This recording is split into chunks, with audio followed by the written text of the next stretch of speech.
નમસ્કાર મિત્રો, અત્યારે અમે પહોંચી ગયા છીએ રાજકોટમાં કરણસિંહજી હાઈસ્કૂલ ચોક.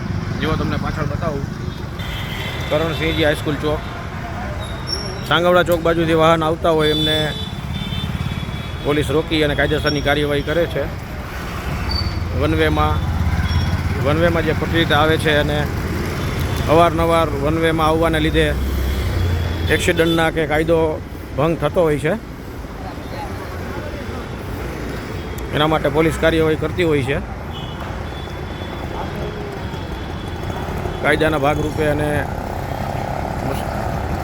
વાહન ચાલકોને સારી સુવિધા મળે એવા હેતુથી જે વનવેમાં આવે છે, જે તેમને રોકવામાં આવે છે. અહીં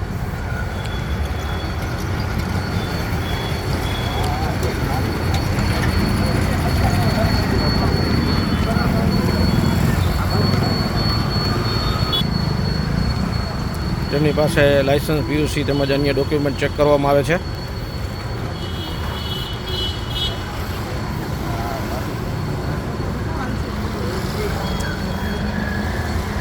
કાયદા મુજબની જે પણ કાર્યવાહી થતી હોય એ અહીં કરવામાં આવે છે.